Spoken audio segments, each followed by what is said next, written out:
ఈ మధ్య కాలంలో చాలా దిక్కుల్ని చాలా మాటలు వినబడుతున్నాయండి. మొన్న పాలకొల్లు ప్రార్థనకి వెళ్ళాం.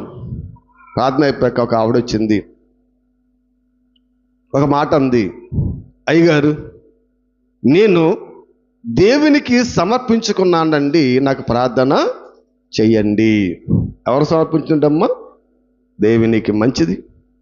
ఎందుకంటే దేవునితో సత్సంగము కలిగి ఆయన పట్ల భయభక్తులు కలిగి ఆయనకు సమర్పించుకుని ఆయనతో ఉండటం అనేది మంచిది. ప్రార్థన చేస్తాం. మళ్ళా మనం మాట్లాడి వెళ్తే ఒక ఆవిడ అక్కడ ఫోన్ చేసి, అయ్యగారు నేను దేవునికి సమర్పించుకున్నానండి, ప్రార్థన చెయ్యండి అంది. బాగానే ఉంది. నిన్న శనివారం బేవారం ప్రార్థనకి వెళ్ళాం. అక్కడ ఒక ఆవిడ ఎలాగంటుంది, అయ్యగారు దేవునికి సమర్పించుకున్నానండి, ప్రార్థించి. అప్పుడు నాకు అనుమానం వచ్చింది, ఏంటి దేవునికి సమర్పించుకోవటం ఏంటి? దేవునికి సమర్పించుకోవటం ఏంటి? మంచిది. అప్పుడు అన్నాను, అమ్మా మంచిది, దేవుని సమర్పించుకున్నావు, చాలా మంచిది. ఎందుకంటే ఆయనతో మనం ఉండటం అనేది మంచిది, కరెక్టే. నువ్వు బాప్తిసం తీసుకుని అన్నాలయ్యిందమ్మా అన్నాను. 10 సంవత్సరాలు అయిందండి అన్నది. ఎన్నిసార్లు అంటమ్మా? 10 సంవత్సరాలు. మంచిది. మరి బాప్తిసం ఏంటని అడిగాను. నువ్వు బాప్తిసం ఎందుకు తీసుకున్నావు? బాప్తిసం ఎందుకు తీసుకున్నావు? అసలు బాప్తిసం ఏంటి? బాప్తిసం దేనికి సాదృశ్యము? ఏమ్మా బాప్తిసం దేనికి సాదృశ్యము? లోకములో మనం విడిచిపెట్టి దేవునికి మనము దగ్గరవ్వటం, సమర్పించుకోవటం కదా. మరి మంచిదే. ఎందుకంటే మరి 10 సంవత్సరాల కింద బాప్తిసం మరి తీసుకుని అన్నాం. ఇప్పుడు దేవుని సమర్పించిన బాప్తిసం అంటే ఆయన బాప్తిసం అండి నమ్మకము అంది. ఏంటంటమ్మా? నమ్మకం. మంచిదే. బాప్తిసం ఎప్పుడు తీసుకోవాలి? నమ్మిన తర్వాత తీసుకోవాలా? తీసుకున్న తర్వాత నమ్మాలా? నమ్మి బాప్తిసం పొందినవాడు రక్షింపబడును, పరిశుద్ధాత్మను వరమును పొందుతారు. ఎప్పుడైతే మనం బాప్తిసం తీసుకున్నామో, పరిశుద్ధాత్ముడు మన మీదకి వచ్చాడో, మనం ఏమైపోయాము? పౌలు గారు ఏమన్నాడు? ఇదిగో లోకములో నుండి మీరు ప్రేరేపించబడ్డవారు, ప్రత్యేకింపబడ్డారు. ఆత్మ, పరిశుద్ధాత్మ మనల్ని నడిపిస్తుంది. పరిశుద్ధాత్మ ద్వారా మనం దేవునిలో నడుస్తూ ఉంటాము, దేవుని కొరకు బ్రతుకుతూ ఉంటాము. దేవుని బిడ్డలుగా మనం ఆలోచన చేయాలి. ఎందుకంటే ఈవేళ దైవ సేవకులు కూడా చాలామంది చాలా ట్రిక్స్ ఉపయోగిస్తున్నారండి ప్రజలను లోపరుచుకోవడానికి. ఏంటి? ప్రజలను లోపరుచుకోవటానికి కొన్ని ట్రిక్స్ ఉపయోగిస్తున్నారు. కొన్ని సిద్ధాంతాలు మరి బైబిల్లో లేనివి ఇలా రకరకాలు పెట్టేస్తున్నారు. మనం చూస్తాం మొన్నటిదాకా అట్టుపండు తింటే కాల్పడతారంటమ్మా పిల్లలు. ఎక్కడది? ఇక్కడే మన పక్కనే, పాలకొల్లు బైపాస్ వంతున పక్కనే. బైబిల్లో ఉందా? ఆయన ఏం చెప్పాడు? మీకు తెలదా? రాహేలుకు ఏమిచ్చారంటమ్మా? పుత్రదాత్ర ఫలము. ఏ పుత్రదాత్ర ఫలం అది? అది ఎప్పుడు దేనికి సంబంధించింది? ఇప్పుడు వచ్చింది ఏంటి? ఇలాగా చాలా. ఎందుకంటే ఒకటి కాదు, రెండు కదండి. వీళ్ళ పద్ధతి ఏంటని తెలుసండి, ప్రభువుని కనపరుస్తారు. ప్రభు కొరకొద్దు, పరలోకం కోసం నీతిగా బ్రతకడం ప్రాముఖ్యం కాదు, 10 మందిని సంపాదించుకోవటమే ప్రాముఖ్యము. ట్రిక్స్ ఇవాళ చాలా మంది అండి అటువంటి ట్రిక్స్ ఉపయోగిస్తున్నారు. వాటి వలన ఈవేళ క్రైస్తవ లోకము అనేక మంది ఎదుట లోకువైపోయింది. ఎందుకంటే మంచిది ఉంది, సత్యం ఉంది, యథార్థత ఉంది, అందులో దేవుడు చేస్తున్నవి. వాటిని ఎంత చెప్పినా ఎవ్వడు మళ్ళీ ఏం చేయడు. కానీ కొన్ని చూడండి, పౌలు గారు అంటారు కదా, కొన్ని భిన్నమైన వాటిని బోధిస్తూ ఏం చేస్తాడమ్మా? భిన్నమైన వాటిని బోధిస్తారు. దేవుని దగ్గరికి ఏంటి? ఒక మనిషిని రప్పించడం మంచిదే, కాదంటలేదు. కానీ రప్పించిన తర్వాత అతడు ఏమవ్వాలి? సత్యాన్ని తెలుసుకొని సర్వసత్యంలోనికి వెళ్ళిపోవాలి. అక్కడే ఉండిపోకూడదు. సర్వ సత్యములోనికి ఏమైపోవాలమ్మా? వెళ్ళిపోవాలి. కానీ సమాజం ఏమైపోతుందంటే అక్కడే ఆగిపోతున్నారు. అందుకే చూడండి, ప్రారంభంలో యేసుక్రీస్తు కూడా స్వస్థతలు ఎందుకు చేస్తాడైనా? అద్భుతాలు ఎందుకు చేస్తాడైనా? ఈ భూమి మీద అది ఆయన పని కాదు. అనేక మందిని ప్రారంభములో దేవుని దగ్గర నడిపించటానికైనా స్వస్థతలు, అద్భుత కార్యాలు చేశాడు. కానీ ప్రజలు ఏం చేశారు? వాటి మీదే మనసు ఉంచారు. కానీ అసలు క్రీస్తు చెబుతున్నటువంటి నిత్య జీవం, పరలోకం గురించి ఆలోచన చేయలేకపోయారండి. అందుకే యేసుక్రీస్తు వీరిని ఎందుకు వెంబడిస్తున్నారు? ఇదిగో స్వస్థతల కొరకును భోజనం కొరకు వెంబడిస్తున్నారు అంటాడు. ఇవాళ కూడా అలాగే ఉన్నారు. ఏంటి, ప్రపంచంలో చాలా భయంకరమైన పరిస్థితులండి. చాలా చాలా మరి భయంకరమైనటువంటి పరిస్థితుల్లో మనకు కనబడుతూ ఉంది. ఆలోచన చేయండి. అందుకే పౌలు గారు అంటాడు తిమోతి పత్రిక, ఇదిగో ఉపదేశించకూడని వాటిని దుర్లాభం కొరకు ఉపదేశిస్తూ. ఏంటమ్మా? ఉపదేశించు వాడిని. తీతు రాసిన పత్రికలో నాకు ఉంటుంది, 1:11 ఉంటుంది. ఏంటి? ఉపదేశించు వాటిని దుర్లాభము కొరకు ఉపదేశిస్తారంటండి. దుర్లాభము, మంచి లాభము కాదండి, వారు దుర్లాభము కొరకు. ఆలోచన చేయండి. ఏంటి, ప్రపంచంలో ఇలా చాలామంది ఉన్నారండి. అరటిపళ్ళు అమ్ముకునేవాడు ఉన్నాడు, కర్చీపులు అమ్ముకునేవాడు ఉన్నాడు, నూనె డబ్బాలు అమ్ముకునేవాడు ఉన్నాడు, చివరికి ఏసినే అమ్మేసిన వారు కూడా ఉన్నారు లోకంలోనండి. చాలా భయంకరమైన పరిస్థితి లోకంలో ఉంది. ప్రభునందు ప్రియమైన దేవుని బిడ్డలుగా ఆలోచించి ఆమెను అడిగాను, 10 సంవత్సరాలు అయిందండి బాప్తీసం తీసుకుని. మంచిదే, మరి తీసుకున్న బాప్తీసం దేనికి కారణం అమ్మంటే క్రీస్తుని నమ్మటం అండి. నమ్మటం అంటే ఏంటి? సొంత రక్షకునిగా నీవు యేసుని అంగీకరించావంటే, అంగీకరించి నీవు క్రీస్తులో బాప్తీసం తీసుకున్నావంటే ఆ రోజే నీ బ్రతుకు ఏమైపోయింది? దేవునికి సమర్పించబడిపోయిందండి. బాప్తీసం పొందిన ప్రతి ఒక్కరము కూడా మనం ఏమైపోయాము? ఏమన్నాడు? క్రీస్తుకు దాసులము, క్రీస్తుకు సమర్పించబడిపోయాం. మనము క్రీస్తుకు దాసులం, మనమండి బిడ్డలం, మనం వారసులము. ఇందులో యూదుడని, గ్రీసు దేశస్థుడని, రోమీయుడని, సున్నతి పొందినవాడని, సున్నతి పొందనవాడని ఏమీ లేదు. అందరూ కూడా క్రీస్తులో, క్రీస్తు ద్వారా దేవునికి వారసులుగా ఉన్నాం మనము. అందుకే చూడండి, మన బ్రతుకులో సంతోషం ఉండదు, మన బ్రతుకులో ఎంజాయ్మెంట్ ఉండదు. అనేకుల వల్లే మన బ్రతుకులో అన్నీ చెయ్యడానికి ఉండదు, అన్నీ తినడానికి ఉండదు. ఎందుకని? మనము పథ్యం చేస్తూ ఉన్నాము.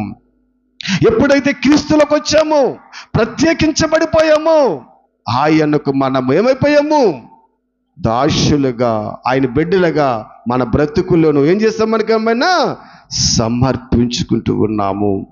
మనకు తెలుసు కదా, రోమాపత్రికలో 6వ అధ్యాయం అంతా మీరు చదివితేనండి, అదంతా కూడా బాప్తిసం గురించి గొప్పగా పౌలు గారు రోమీలో ఉన్న ప్రజలకు రాస్తూ ఉంటాడు. ఎందుకంటే అప్పటికి కూడా ఆ రోమా ప్రజలు, యూదులు ధర్మశాస్త్రం తప్ప క్రీస్తుని వాళ్ళు అంగీకరించరు. ఇంకా సున్నతే అంటారు వాళ్ళు. దాని గురించి ఆయన చెప్పుకుంటూ వచ్చు, ఒరే బాబు, ఇంకా సున్నతి కాదు, ఇదిగో దేవుని వాగ్దానము, దేవుని మాట ప్రకారము ఈవేళ కృప విస్తరించినప్పుడు మనందరము కూడా తండ్రి, కుమార, పరిశుద్ధాత్మ నామములోకి, అంటే యేసు క్రీస్తు నామములకు మనం ఏం చేయాలమ్మా? బాప్తిసము పొందాలి. ఎప్పుడైతే మీరు బాప్తిసం పొందారో, ఎప్పుడైతే ఆ బాప్తిసం మీరు తీసుకున్నారో, ఇదిగో ఏమన్నాడైనా, మీరు నూతన పరచబడ్డారు. ఏమైపోయినట్టమ్మా? నూతన పరచబడ్డాడు. అందుకే చూడండి, ఎందుకంటే మనము ఎక్కడ ఆ 4వ వచనం చూస్తే, కాబట్టి తండ్రి మహిమలన క్రీస్తు మృతుల నుండి ఎలాగూ లేపబడినో అలాగే మనమును నూతన జీవము పొందిన వారమై నడుచుకొనినట్లు. ఎలాగంటమ్మా? ఎలాగా? నూతన జీవము. మరి ముందు జీవితం ఏంటది? పాతది. అది లోకములో మన ఇష్టానుసారంగా జీవించిన జీవితం, అది వదిలేసాం. ఇప్పుడు ఏం చేస్తాం? నూతన జీవితము. ఏంటి నూతన జీవితము? ఇదిగో దేవునికి ఏమైపోయాము? దగ్గరైపోయాము. ఇక్కడి నుంచి ఈ దేహము, ఈ బ్రతుకు, ఈ జీవితము ఎవరిది? దేవునిది. నూతన పరచబడిన వారిమై చూడమడమ్మా, పాలు పొందుటకు ఆయనతో కూడా మనము పాతి పెట్టబడితిమి. కాబట్టి మళ్ళీ అలాగే 6వ వచనంకి వచ్చాడు గంట వచ్చిన ఏలయనగా మనమిక పాపమునకు దాసులము కాకున్నటకు మన పాప శరీరము నిర్ధకమైపోయింది. మన ప్రాచీన స్వభావము ఆయనతో కూడా సిలువ వేయబడిను. కాబట్టి ఏమైపోయింది? మన పాత జీవితం అంతా యేసుతో సిలువ వేయబడిపోయింది కదా. యేసుక్రీస్తు బ్రతుకున్న దినాలు వేరు, ఆయన సిలువ వేయబడిన తర్వాత పరిస్థితి వేరు కదా. దానికి దీనికి ఏంటి తేడా? ఏంటి? మరణానికి ముందు క్రీస్తు వేరు, ఆయన ఈ లోకములో శరీరధారిగా మన మధ్య ఉన్నాడు. శిలువు చేత మరణం పొందిన తర్వాత ఇప్పుడు ఏ దేహాన్ని సమర్పించుకున్నాడు? ఆయన మహిమ దేహాన్ని సమర్పించుకున్నాడు. అంటే ఇంకది పాపము చేయడానికి వీలు లేదు. మహిమ దేహారం తండ్రి యొద్దకు. ఇప్పుడు సిలువుతో కూడా మనము కూడా ఆ సిలువులో యేసుక్రీస్తు ఎలాగైతే సమాధి చేయబడ్డాడో బాప్తిస్మము ద్వారా మనం ఏమవ్వాలి? ఇప్పుడు మన పాపపు జీవితాన్ని సిలువ వేసి ఇప్పుడు నూతన జీవితం. ఏ జీవితం అమ్మా? నూతన జీవితం మనము పొందిన వారమై ఉన్నామన్నాడు. చూడండి, నూతన జీవితము మనము పొందిన వారమై ఉన్నాము అని ఆయన చక్కగా రాస్తూ ఉన్నాడు. ప్రభునందు ప్రియమైన దేవుని బిడ్డలుగా ఈ రోమపత్రిక అంతా కూడా బాప్తిసం గురించి, క్రీస్తును ధరించిన క్రైస్తవులు నూతన బ్రతుకు గురించి, నూతన జీవితం గురించి ఎన్నోసార్లు ఈ మాటలు మనకు వినబడుతున్నాయి. అయితే కాబట్టి ఎప్పుడైతే మనం బాప్తిసం పొందామో, ఎప్పుడైతే మనము ఆ రీతిగా నూతన పరచబడ్డామో, అక్కడి నుంచి మనం ఎలా చేయాలన్నాడు 12వ వచనములో కాబట్టి శరీర దురాశలకు లోబడినట్లుగా చావునకు లోనైన మీ శరీరమందు పాపము ఇక ఏలనీయకండి. ఎందుకు పాపం ఏలనివ్వకూడదు? ఏమ్మా, ఎందుకు పాపం ఏలనివ్వకూడదు? ఎందుకంటే మన తండ్రి ఎవరైనా పరిశుద్ధుడు. ఇప్పుడు ఆయనకు బిడ్డలుగా ఉన్న మనం ఎలాగ ఉండాలి? పరిశుద్ధులుగా ఉండాలి. మీరు లోకములో బాప్తిసం తీసుకోకముందు మీ ఇష్టానుసారంగా ఉన్నారు, మేము ఎవ్వరు అడగలేదు. ఇప్పుడు మీరు బాప్తిసం తీసుకున్న తర్వాత మీ తండ్రి పరిశుద్ధుడు కనుక ఆయనకు పిల్లలుగా ఉండాలి. మీరు ఎలాగ ఉండాలి? పరిశుద్ధుడిగా ఉండాలి. ఇక్కడి నుంచి మీరేం చేయకూడదు? పాపము ఏలనివ్వకండి. పాపము చేయడానికి వీలు లేదు. అంటే ఇప్పుడు పాపము చెయ్యడానికి వీలు లేదంటే మనం ఏమైపోయాము? ప్రత్యేకించబడిపోయామండి. లోకములోంచి ప్రత్యేకించబడిపోయాము. దేవునికి, క్రీస్తుకి మన బ్రతుకులను సమర్పించుకున్నాము. దేవుని బిడ్డలుగా ఆలోచన ఇంకా ముందుకు చదవండి. మరియు మీ అవయవమును దుర్నీతి సాధనములుగా పాపమునకు అప్పగింపకండి, అయితే మృతులలో నుండి సజీవులమనుకొను మిమ్ముని మీరే దేవునికి అప్పగించుకొండయా. మీ అవయవములు నీతి సాధనములుగా దేవునికి అప్పగించండి. ఎందుకంటే ఇక్కడి నుంచి మీరు మీ వారు కాదు. ఎవరెవరు మీరు? పౌలు గారు అంటాడు, మేము ప్రభువారుమై ఉన్నాము. మేము ప్రభువారమై ఉన్నాము. ఇంకో మాట అంటాడు, ఇక్కడి నుంచి మనము ఎవడు తన కోసం తాను బ్రతకడు. ఎవరి కోసం బ్రతుకుతాడు? ప్రభు కోసం బ్రతకాలి. మనము ప్రభు వారమై ఉన్నాము, దేవుని వారమై ఉన్నాము, దేవుని బిడ్డలమై ఉన్నాము. అందుకే మన సాధనలు ఏం చేయాలి? నీతి సాధనములుగా ఉంచుకోవాలి. దేవునికి మనము సమర్పించుకోవటం అంటే చాలా గొప్ప మాట, గొప్ప సంకల్పము. కానీ ఈ సమర్పణలో బాప్తిసం తీసుకున్న ప్రతి ఒక్కరు ఉన్నారు. కాబట్టి మనం ఎలా ఉండాలి? చాలా జాగ్రత్తగా ఉండాలి. దేవుని కొరకు బ్రతుకుతున్నప్పుడు నీతి సాధనముగా మన అవయవాలను అప్పగించుకోవాలి.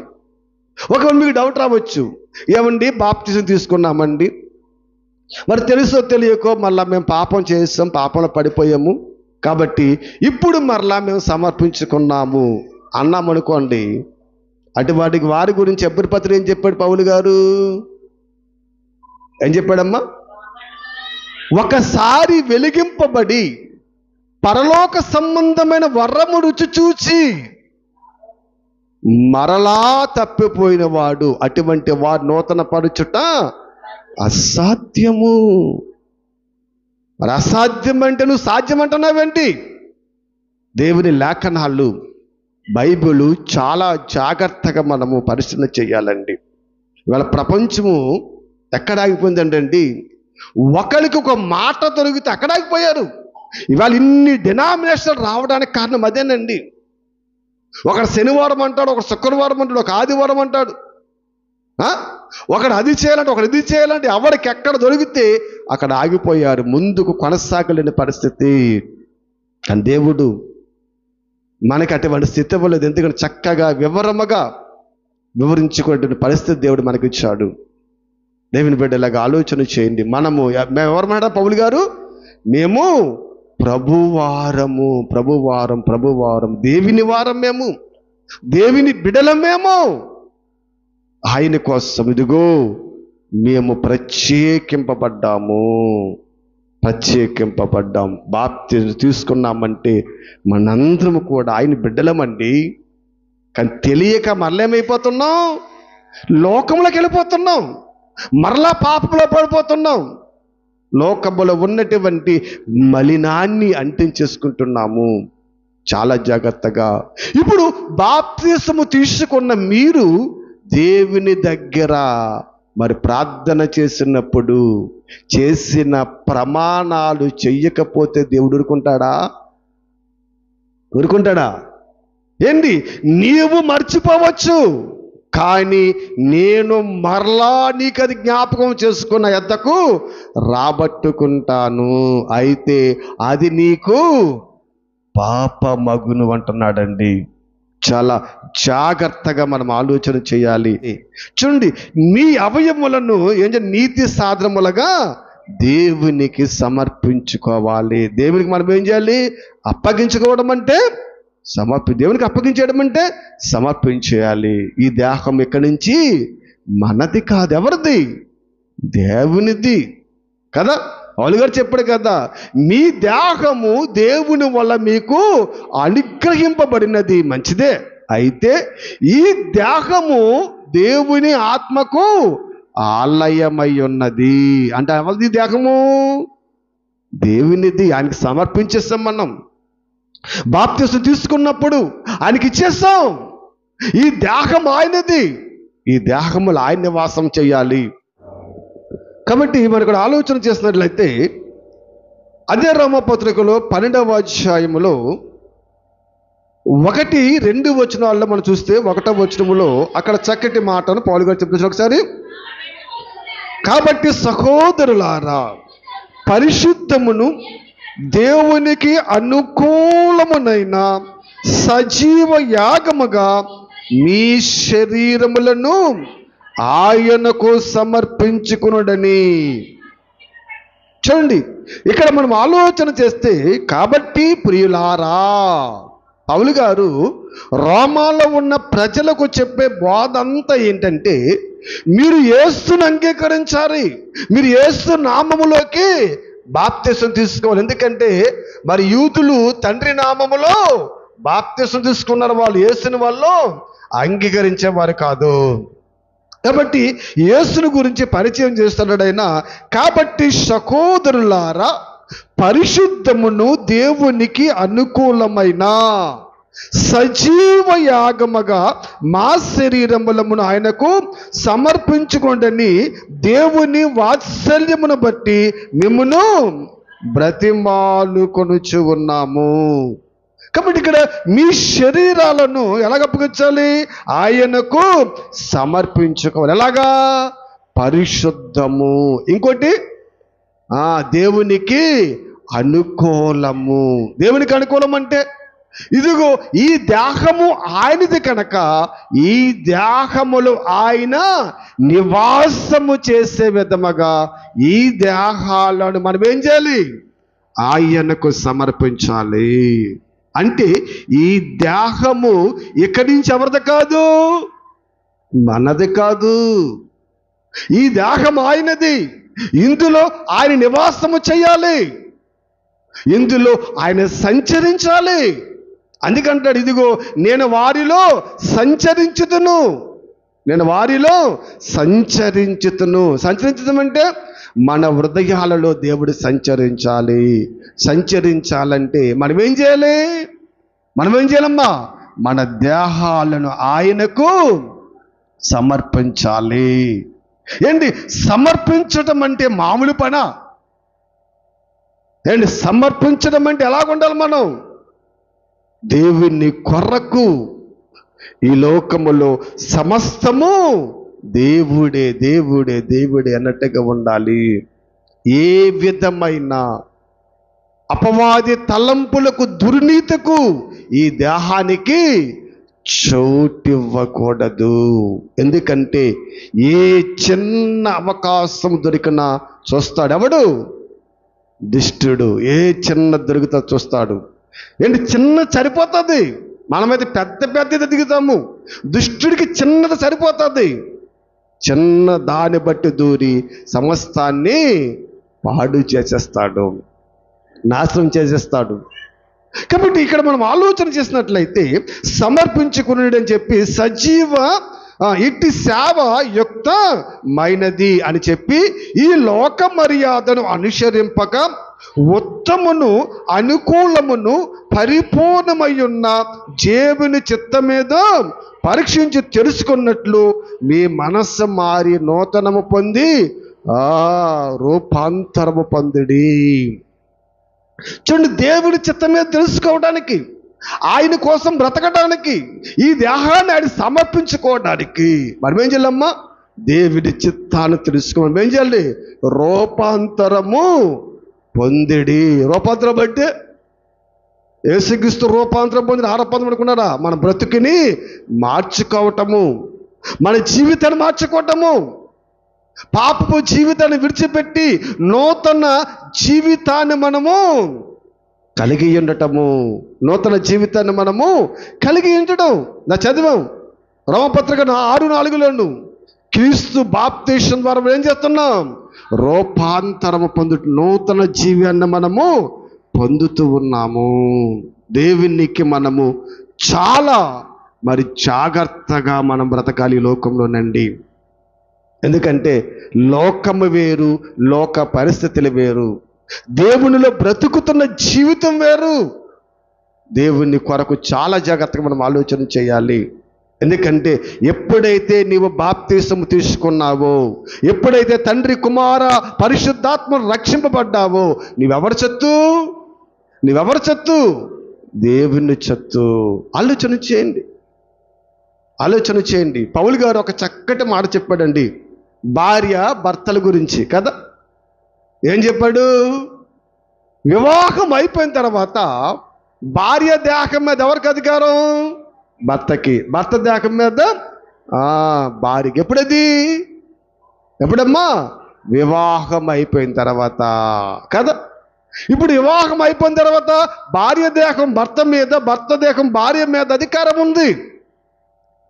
లేదు మరలా కొన్ని రోజుల తర్వాత నీకు అప్పగిస్తాను కుదరదు. అది ధర్మము. బైబిల్ చెప్తున్న ధర్మము.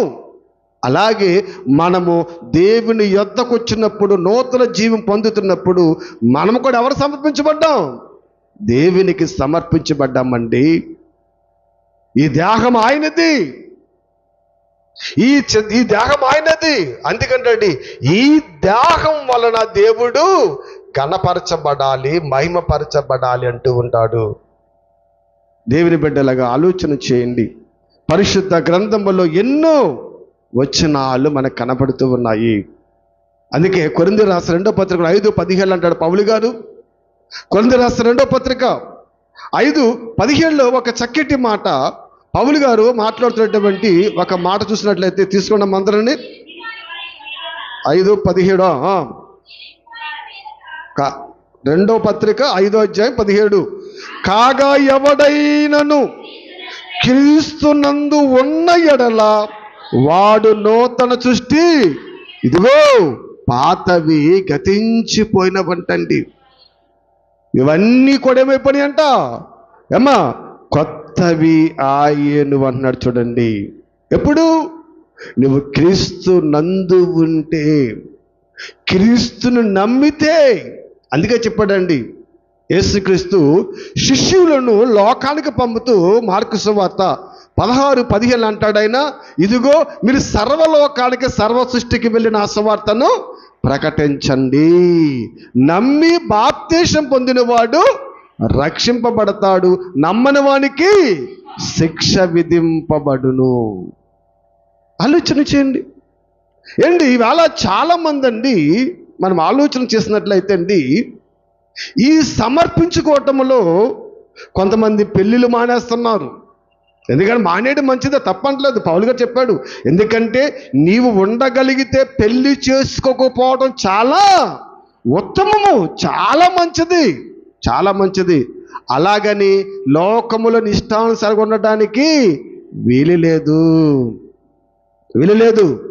చాలా జాగ్రత్తగా ఉండాలి. ప్రభునందు ప్రియమైన దేవునిలా ఇలాగ చెప్పుకుంటూ వెళ్తేనండి చాలా ఆచార లోకంలో వచ్చేసిందండి. చాలా ఆచార లోకంలో వచ్చింది. మనకు తెలుసు, మన మధ్య తిరిగితే రక్షణ సైన్యం అని మీకు తెలుసు కదా. వాళ్ళంటండి దేవుడికి సమర్పించేసుకున్న బిడలంట, సంఘం అంట. ఉన్న సంఘాలు ఏవి కూడా దేవునికి.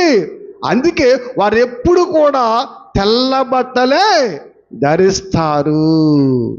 ఏంటి తెల్ల బట్టలే ధరించాలి ఎప్పుడును అంటే ఒక ఆచారం పట్టేశారు అంతే.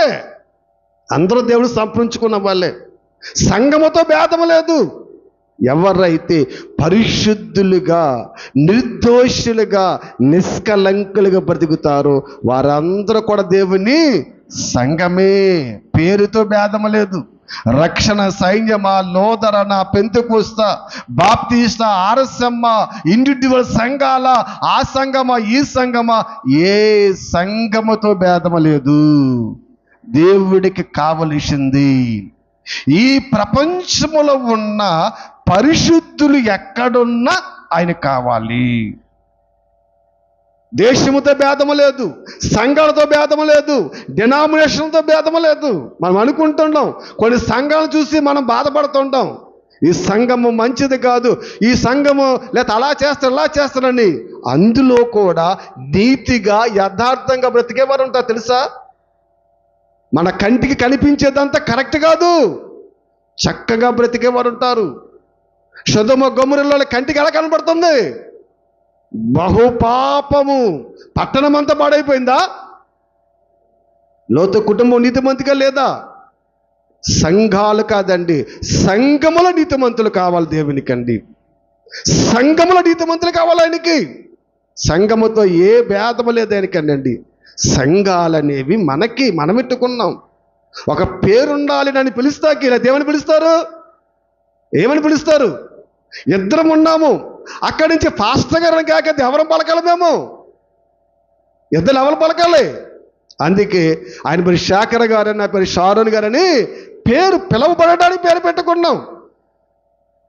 అలాగే అందరికీ సంఘాలు కూడా ఇదిగో పలానా సంఘము మాదని చెప్పుకుంటా పేర్లు పెట్టుకున్నాయి.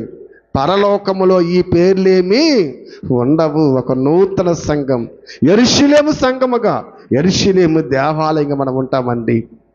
సంఘాలతో భేదము లేదు. వాళ్ళు అంటున్నారు ఏంటి, వాళ్ళేనంటండి ఎవరికంటే దేవునికి సమర్పించుకున్న వారంటండి. వైట్ బట్టలు వేసుకుని ఎప్పుడు చూడండి, నిజంగా వాళ్ళు ఎప్పుడు అసలు వైట్ బట్టలు మానరండి.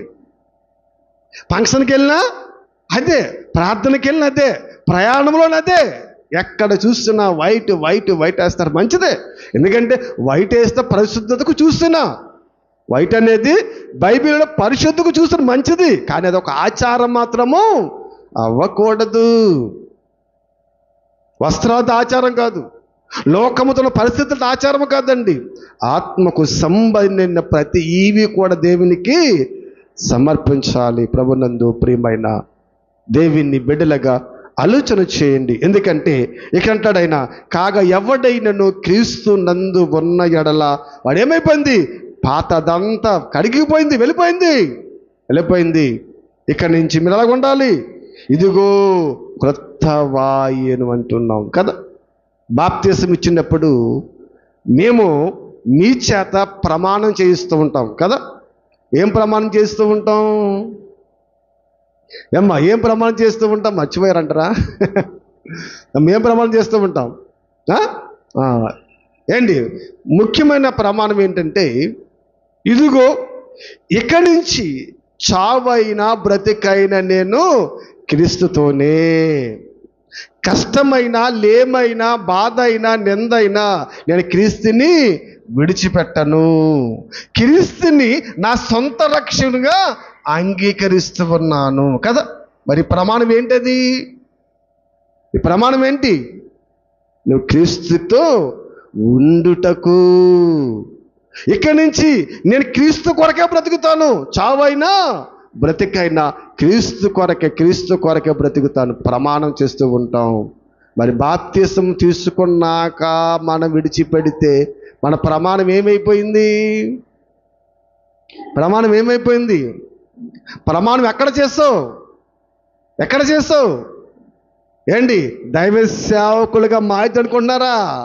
నువ్వు బాప్తిసం తీసుకుంటున్నావంటే పరలోకము నుంచి తండ్రి తన దూతలు అనేక మంది ఆ సమూహాన్ని చూస్తూ ఉంటా తెలుసా? మీకు ఒకసారి చెప్పాను, గుర్తుందో లేదు? లోకములో ఎన్నో ఉన్నవి, అన్నీ దేవునికి సంతోషము కాదు. దేవునికి సంతోషకరమైనది బాప్తిస కార్యక్రమం. ఎందుకని? ఒక మనిషి రక్షింపడమే ఆయనకి సంతోషము, అంతకు మించిన సంతోషము లేదు దేవునికండి. కాబట్టి ఆలోచన చేయండి. ఇప్పుడు మనం ప్రమాణం చేశాం కదా, బ్రతుకుట క్రీస్తే చావైతే మేలే, ఇక నుంచి నేను క్రీస్తు కోసమే బ్రతుకుతాను, క్రీస్తు కోసం ఉంటానని. మరి ఆ ప్రమాణం ఏమైంది? మనం చెప్పాం. ఎందుకు చెప్పండి మాటల ప్రారంభంలో మీకు చూపించాను పాత నిబంధనలో. ఎందుకంటే ఆ ప్రమాణం మనం ఏం చేయకూడదు, మరిచిపోకూడదు. దేవునికి చేసిన ప్రమాణం ఏది మర్చిపోకూడదు, చాలా జాగ్రత్తగా మనం ఉండాలి. ఆయన కనుదృష్టి నీ విజ్ఞాపన మీద ఉంది. ఆయన కనుదృష్టి దేవునితో నువ్వు చేసినటువంటి ఒడంబడిక మీద ఉంది. కాబట్టి చాలా జాగ్రత్తగా బ్రతకాలి. మీకు ఎప్పుడు చెప్తూ ఉంటాం, లోకములో మీరు ఎలా బ్రతికినా ఎవ్వడం మిమ్మల్ని పట్టించుకోడు. అలా ఎవ్వడం మిమ్మల్ని అడగడం కూడా తెలుసండి. ఎందుకు బ్రతుకుతున్నావురని అడగడం, ఎందుకు చేస్తున్నావురని అడగడం. దేవుని కొరకు బ్రతికినప్పుడు నువ్వు వేసే ప్రతి అడుగుని గమనిస్తూ ఉంటారు. చాలా జాగ్రత్తగా ఉండాలి. నీ గురించి పెద్ద బోతద్దాలు, నీ గురించి ఎంక్వైరీలు, నీ గురించి బోలు చేస్తూ ఉంటారు. ఎందుకంటే నువ్వు క్రీస్తుతో ఉన్నావు. క్రీస్తుతో ఉన్నప్పుడు అపవాది నిన్ను ఆ దారి నుండి తప్పించడానికి తన సైన్యాన్ని ఎంతో ఏర్పాటు చేసుకుంటుంది. లోకంలో ఉన్నావా, అస్సలేమి పట్టించుకోదు. ఆలోచన చేయండి. ప్రభునందు ప్రియమైన దేవుని బిడ్డలుగా ఈ భయంకరమైన ప్రపంచంలో మనం ఉన్నామండి. భయంకరమైన దినాల్లో మనం ఉన్నాము. ఏ క్షణాన్న ఏమైపోతుందో ఎవ్వరికీ తెలియదండి. అయోమయంలో ఉన్నామండి. 4 రోజుల క్రితం దుబాయ్ నుంచి ఒక సహోదరుడు వచ్చాడు. ఎయిర్పోర్ట్లో నెలకి 4 లక్షలు జీతం అంటండి. 15 రోజులు సెల మీద వచ్చాడు. వాళ్ళ అమ్మగారేమో ఇంపీరియల్ హాస్పిటల్లో నర్సు కింద చేద్దంటండి. 15 రోజులు సెల మీద వచ్చి ఇంటికాడ ఉండి వెళ్ళిపోతాడు సిద్ధమైతే స్నేహితులు, ఎప్పుడో మళ్ళా 2-3 సంవత్సరాలకు వస్తావు నువ్వు, మాతో సరదాగా మాతో రా అని తీసుకెళ్ళారంట. నేను రానురా బాబు, వెళ్ళిపోవాలి, లేకపోతే ప్రయాణం నేను రెస్ట్ తీసుకోవాలి, రానురా అంటే లేదు ఈ ఒక్కరోజే, రేపు వెళ్ళిపోతా కదా, మాతో రా సరదాగా అని బండి ఎక్కించుకుని పేరుపాలెం బీచ్లో వాళ్ళ ఇష్టానుసారముగా తోలితే బండి గోతులో పడి ఎగిరితే 3 పడిపోయారు. ఈ దుబాయ్ నుంచి వచ్చిన కుమారుడు అక్కడికక్కడే చచ్చిపోయాడు. ఉన్న 2 హాస్పిటల్లో ఉన్నారండి. ఇండియా వస్తే నేను చచ్చిపోతాను తెలిసి అతనికి, అలా వచ్చేవాడా? తల్లి కుటుంబం రోధిస్తూ ఉంది. దుబాయ్లో ఫ్రెండ్స్ అంగలాడుతూ ఉన్నారు. అయ్యో పాస్టర్ గారు, ఇటువంటి పరిస్థితి అండి, చాలా మంచోడండి, మంచి పొజిషన్ అండి, మేము అక్కడ చెప్పాము ఎక్కడికి వెళ్ళొద్దురా బాబు అన్నాము, అసలు రానన్నాడండి. వాడు ఫ్రెండ్స్ ఊరుకోలేదు. జాబు చూసారా ఎలా వెంటాడి తీసుకుపోయిందో. మన చూస్తారు మామిడి కుదురులో ఎనమండుగురు యవనస్తులు ఈతకెళ్ళి చచ్చిపోయారు. అందులో దైవ సేవకుడి బిడ్డలు 2 ఉన్నారండి. 2 కుమారులనండి, దేవుని సేవకుల పిల్లలండి. రానంటే చక్కగా వెళ్ళి వచ్చేద్దాం రండి, తీసుకెళ్లారంట. ఎనమండుగురు, ఎంత ఎనమండుగురు కదమ్మా ఎనమండుగురు ఏండి నిర్జీవముగా చచ్చిపోయారు. ఒక్కసారనండి. చూసారా, లోకము చాలా భయంకరంగా ఉంది. మనము వెళ్ళనన్నా మన స్నేహితులు ఊరుకోరు, తీసుకెళ్తూ ఉంటారు. ఆ మరణం వచ్చేటప్పటికి ఎక్కడ ఉన్నామని వెళ్ళిపోవాలండి. తెల్లారితే ప్రయాణము. ఫ్రెండ్స్ వస్తారని వాళ్ళు చూస్తున్నారు. ఫ్రెండ్స్ ఇదిగో ఎయిర్పోర్ట్కి వచ్చాక ఫోన్ చేస్తాడు, ఫ్లైట్ ఎక్కితాకి ఫోన్ చేస్తాడు అని వాళ్ళు ఎదురు చూస్తూ ఉంటానండి. అక్కడి నుంచి ఫోన్, ఇదిగో మీ ఫ్రెండు చనిపోయాడు, ఏమి చెయ్యాలో తెలియలేదంటండి వాళ్ళకండి. రోధిస్తూ ఉన్నారు, అంగలాడుస్తూ ఉన్నారు. ప్రభునందు ప్రియమైన దేవుని బిడ్డలుగా అయినా మనం మారుతున్నామా? చెప్పినంత చేపు వింటాం, తర్వాత మన బ్రతుకులు మామూలేనండి. చాలా భయంకరమైన ధరలో మనం ఉన్నాం. కాబట్టి ఇక్కడ మనం ఆలోచన చేసినట్లయితే క్రీస్తు నందు మనం ఉన్నప్పుడు ఎలా ఉండాలి? నూతన సృష్టి. ఆ సృష్టిగా మనం ఉన్నప్పుడు, అలాగ మనం దేవుని కోసం బ్రతుకుచున్నప్పుడు చావుకు మనం భయపడవలసిన పని లేదు. ఎక్కడికి వెళ్ళిపోతాం? మనం నిత్య రాజ్యానికి, పరలోకానికి మనం వెళ్ళిపోతాము. కాబట్టి ఎప్పుడైతే మనము బాప్తిసం తీసుకున్నామో, ఎప్పుడైతే మనం ప్రభువారిమని మనము ప్రత్యేకించబడ్డామో, ఎప్పుడైతే మనం ప్రభు కొరకు మన బ్రతుకులు సమర్పించుకున్నామో, మన జీవితాలు ఆయనవి అని మనం ఉన్నామో, అప్పటి నుంచి మన బ్రతుకులు ఎలాగుండాలి? చాలా జాగ్రత్త కలిగి, దేవుని పట్ల విశ్వాసము కలిగి, భయభక్తులు కలిగి మనం బ్రతకాలి. ప్రభునందు ప్రియమైన దేవుని బిడలగా మనము ఆలోచన చేసినట్లయితే, ఒకసారి మనం ఆలోచన చేసినట్లయితే ఎన్నో సందర్భాలలో దేవుడు ఎన్నో మాటలు మనతో మాట్లాడొచ్చినటువంటి మాటల కొరకు మనం చూస్తే, ఒకసారి హెబ్రీయులకు రాసిన పత్రిక 10వ అధ్యాయము 19 నుంచి కొన్ని మాటలు మనం చదువుదాం. 19, 20, 21 చదువుదాం. చూడండి. సహోదరులారా, యేసు మన కొరకు ప్రతిష్ఠించిన మార్గమును అనగా నూతనమైనది, జీవము గలదయు ఆయన శరీరమును తెర ద్వారా ఏర్పరచబడిన వారమైనను మార్గమున ఆయన రక్తములన పరిశుద్ధ స్థలమునందు ప్రవేశించుటకు మనకు ధైర్యము కలిగి ఉన్నది అన్నాడు పౌలు గారు అండి. పౌలు గారు హెబ్రీయులకు రాస్తూ, సహోదరులారా, మన కొరకు ప్రతిష్ఠించిన మార్గము. ఎవరు ప్రతిష్ఠించారు ఈ మార్గాన్ని? ఇదిగో ప్రభువారు యేసుక్రీస్తు ఒక మార్గాన్ని ప్రతిష్ఠించాడు. నేనే మార్గము, సత్యము, జీవమునై ఉన్నది. దేవుడు క్రీస్తు ద్వారా అనాది కాలములను ఏర్పాటు చేశాడు. కాబట్టి చూడండి, ఇక్కడ మనం ఆలోచన చేసినట్లయితే ఏమన్నాడు అనగా నూతనమైనది జీవము గలది ఆయన శరీరమును తెర ద్వారా ఏర్పరచబడినదైన మార్గము, ఆయన రక్తం వలన పరిశుద్ధ స్థలమునకు ప్రవేశించుటకు మనకు ధైర్యము కలిగి ఉన్నాము కదా. ఈవేళ మనము ప్రభు రాత్రి భోజనములో పాల్గొంటున్నామంటే, ప్రభు యొక్క శరీరాన్ని మనం తింటూ ఉన్నామంటే, ప్రభు యొక్క రక్తాన్ని మనం తాగుతూ ఉన్నామంటే, మనము ఎవరిలో ప్రత్యేకించబడ్డాము? క్రీస్తులో.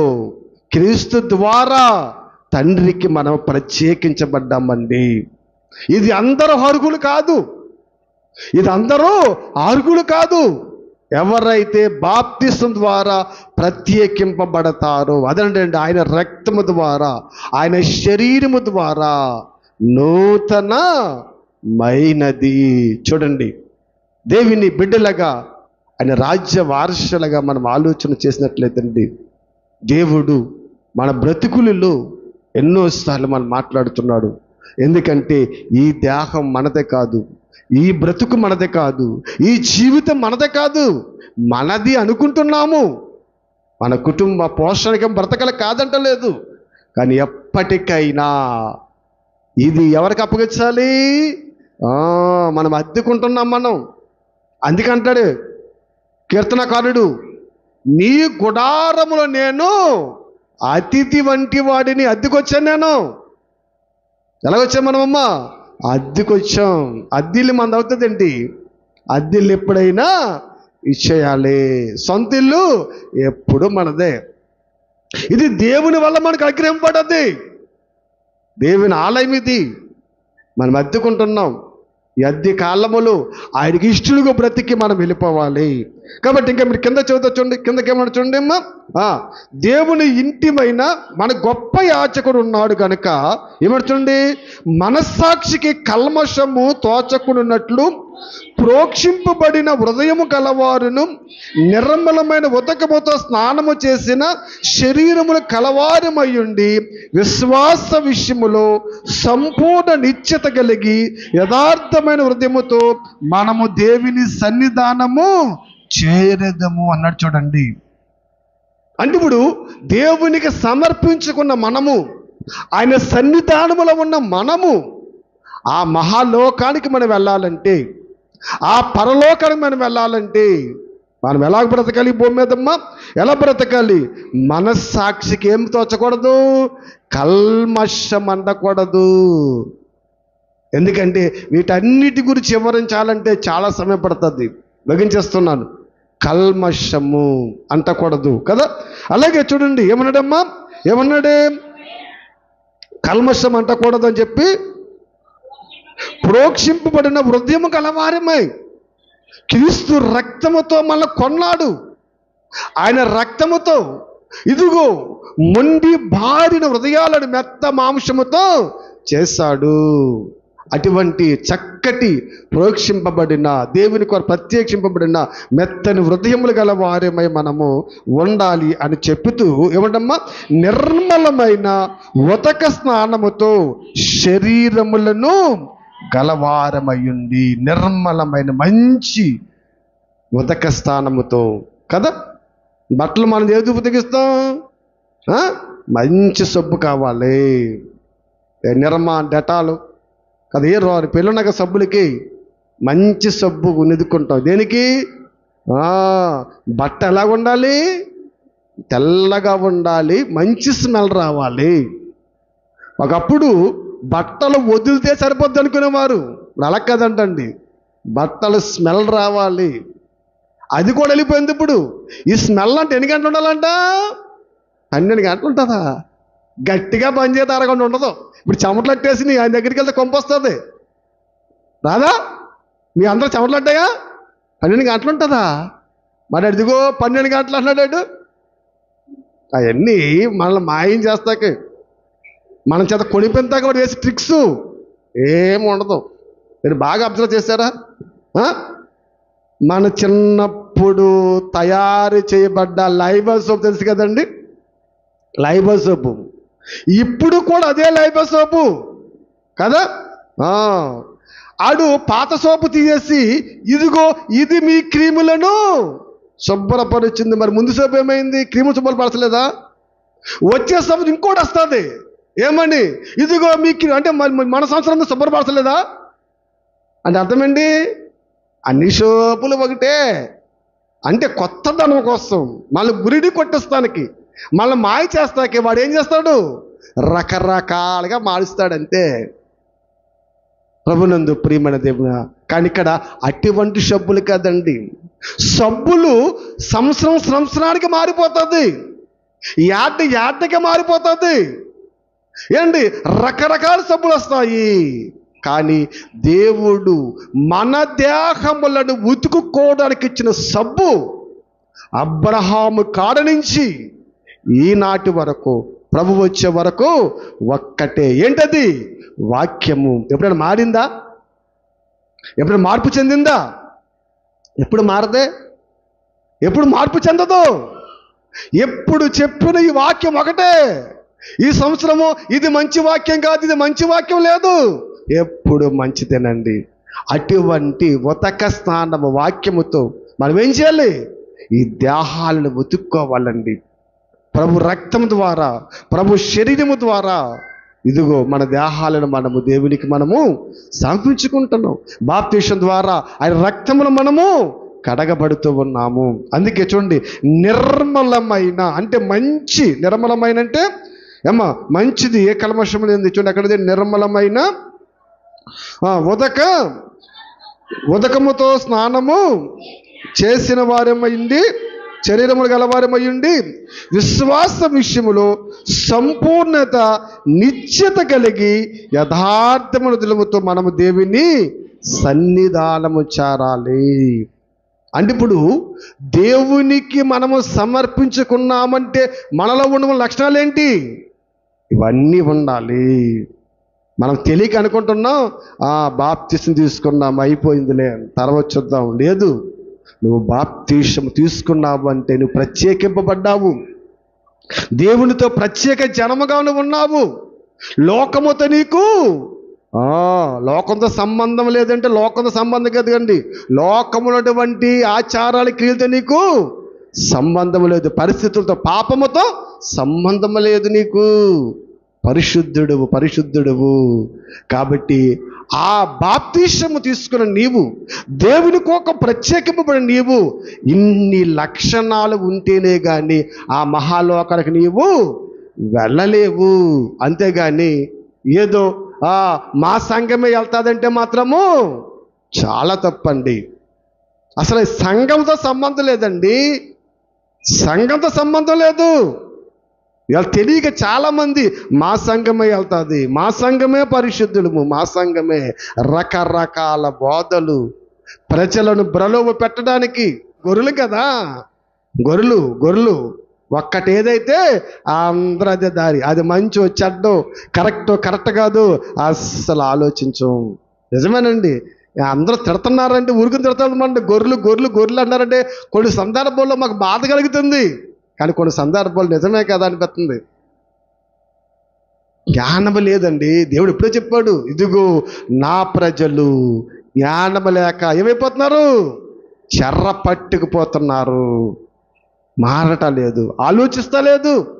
అట్టిబొండికి పిల్లలు పుడతారని పరిగెట్టేస్తున్నారు, కచ్చిపుకు స్వస్థత వచ్చారు కొనేస్తున్నారు, నూనె రాసుకుంటే రోగం పోతుంది డబ్బాలు కొనేసుకుంటున్నారు. ఏంటి లోకం ఎటెళ్ళిపోతుందండి. దేవుడు ఎన్ని సందర్భాలు, ఎన్ని గొప్ప కార్యాలు చేస్తాడండి. దేవుని బిడ్డలుగా మనం ఆలోచన చేయండి. అపోస్తులు వారి భక్తి వేరు. కాబట్టి మనం ఆలోచన చేసినట్లయితే ఇంకొక మాట చివరిగా చూసి ముగించుకుందాం. కొలసీలు రాసిన పత్రికలో ఒక చక్కటి మాటను పౌలు గారు కొలసీలో కూడా మనం ఎలాగుండాలి, ఎలా బ్రతకాలని ఒక మాట చెప్తున్నారు. చూడండి, కొలసీలు రాసిన పత్రిక 3వ అధ్యాయము 10వ వచనం నుంచి మనం చూసుకుందాం. ఎలయనగా ప్రాచీన స్వభావమును దాని కీడుతో కూడా మీరు విడిచేశారు. అది పరిత్యజించడం అంటే దాన్ని విడిచిపెట్టేశారు. కాబట్టి జ్ఞానము కలుగు నిమిత్తము దానిని సృష్టించిన వాని పోలుక చొప్పున నూతన పరచబడుచున్న నవీన స్వభావమును ధరించుకొని ఉన్నారు. పౌలు గారు ఏమన్నాడంటే ఇక్కడ మరి కొలసీలో ఉన్న ప్రజలకు చెబుతూ, ఇదిగో మీరేం చేశారు, ప్రాచీన స్వభావాన్ని విడిచిపెట్టేస్తారు. కాబట్టి ఇప్పుడు జ్ఞానము కలుగు నిమిత్తము దానిని సృష్టించిన వాడిని పోలిక చొప్పున మీరేమంటే ఇప్పుడు నూతన భరతపడుచున్న నవీన స్వభావాన్ని ధరించుకున్నారు. ఎప్పుడైతే యేసును అంగీకరించారు, బాప్తిసం తీసుకున్నారు, క్రీస్తులకు వచ్చారు, మీరు నవీన స్వభావాన్ని ధరించుకున్నారు. కాబట్టి ఇప్పుడు అట్టి వారిలో గ్రీసు దేశస్థుడని యూదుడని భేదము లేదు, సున్నతి పొందుటయండు సున్నతి పొందుకపోవడం ఏ భేదము లేదు, పరదేశని సిరియుడని వారసుడని స్వతంత్రం లేదు. కానీ అందరూ మాత్రము క్రీస్తు సర్వమును అందరిలో ఉన్నాడు. ఏంటి యూదులకు ఉంది కదా సున్నతి పొందాలా సున్నతి పొందకూడదని, ఇప్పుడు ఏమీ లేవు. ఇప్పుడు మన అందరం ఎప్పుడైతే యేసు దగ్గరకు వచ్చి బాప్తిసం పొంది ఆయన రక్తములో కడగబడ్డామో మనమేమో ఇప్పుడు నూతన పరచబడిపోయి, అప్పుడు క్రీస్తు ద్వారానే, క్రీస్తు లేకపోతే ఏది కూడా లేదండి. ఇవాళ కూడా క్రీస్తును అంగీకరించిన వారు ఉన్నారు, ఎక్కడికి పోతారో మనకు తెలియదు. ఎందుకంటే బైబిల్ చెప్తుంది యేసు ద్వారానే, అందరికీ ప్రభు ఆయన ద్వారానే అని చెబుతున్నాడు.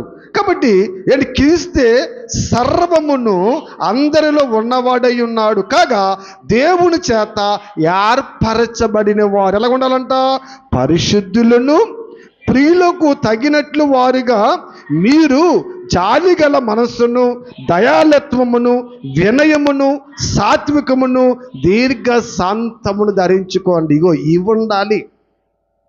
ఇవి ఉంటేనే మనము దేవునికి సమర్పించుకున్న ఈ జీవితము ఆ పరలోకం తీసుకెళ్తుంది. అంతే తప్ప మేము మా సంఘమేనంటే కుదరదు. దేవునికి కావలసింది లక్షణాలు కావాలి. ఈ అవయవాలు దుర్నీతి సాధనాలుగా ఉండకూడదు, పరిశుద్ధతముగా ఉండాలండి. ఏమన్నా చదవం ఏంటి, ఎబ్బీ పత్రికలో కొని చెప్పాడు, ఇక్కడ కూడా ఏమన్నాడమ్మా, పరిశుద్ధులను ప్రియులకు తగినట్లు వారిగా మీరు ఉండాలంటే మీరేముండాలి, మీరు జాలిగల మనస్సును దయాలత్వము వినయము సాత్వికమును దీర్ఘ శాంతమును మీరు ధరించుకోవాలి.